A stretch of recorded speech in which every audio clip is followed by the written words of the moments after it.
Stop giving birth to children you cannot take care of. Let me explain why. Number 1.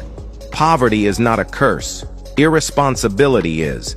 Let's make something clear. Being poor is not a sin, but remaining irresponsible while bringing more mouths you can't feed is wickedness. Some people say children are a blessing. Yes, they are, but blessings must be managed. You cannot claim to have faith while refusing to use wisdom. You can't keep giving birth when you can't even provide the basics: food, clothing, education, safety, and love. If your child grows up hungry, angry, and hopeless, that's not God's fault. That's your lack of planning. Faith without responsibility is foolishness. Don't hide irresponsibility under the umbrella of God will provide. God provides, but He expects you to prepare. Number 2, don't punish children for your lack of discipline. Some children grow up in broken homes not because of fate, but because their parents were careless. A man who cannot control his urges will fill the world with children he cannot raise. A woman who cannot think before opening her legs will birth pain she cannot handle. And what happens next? The children become victims. They grow up in lack, confusion, and rejection. Some are abandoned, some are pushed into the streets, some are trafficked, some become criminals, all because 2 adults wanted pleasure without preparation. Listen, your child is not supposed to suffer for your mistakes. You owe that child love, care, and protection. If you cannot provide those 3 things, stop producing what you cannot nurture. Number 3, it is not about quantity, it is about quality. It's not about how many children you have, it's about how well you can raise them.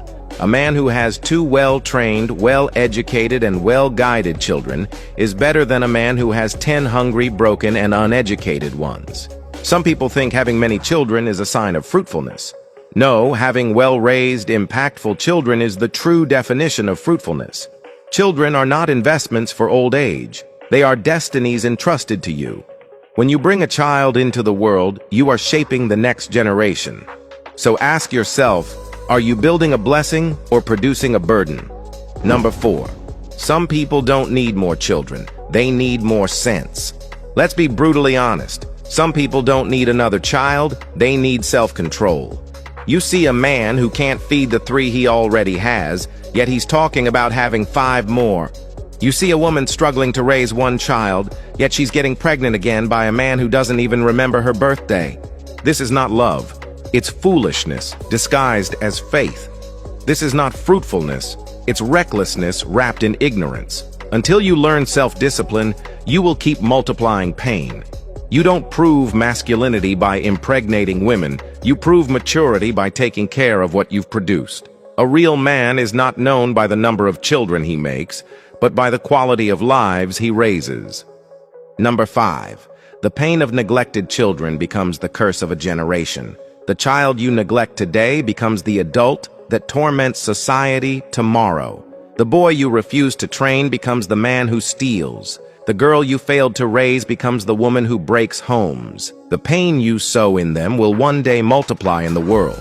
If every parent raised their children with love, guidance, and responsibility, the world would be a better place. But when we bring children into brokenness, we are planting seeds of trauma that will grow into chaos. If you cannot give a child a stable home, emotional support, and moral direction, you are not reproducing.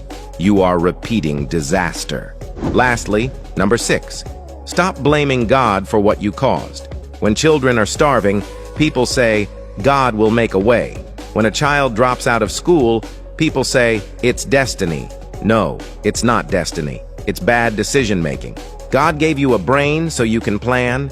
God gave you wisdom so you can prepare. God gave you control so you can manage your urges. But you ignored all that, and now you're blaming God for what your carelessness created. Let's stop using spirituality to excuse stupidity. Prayer cannot replace planning. Speaking in tongues cannot replace financial discipline. God will not take care of the children you refuse to plan for. He will hold you accountable for how you treated the lives He entrusted to you.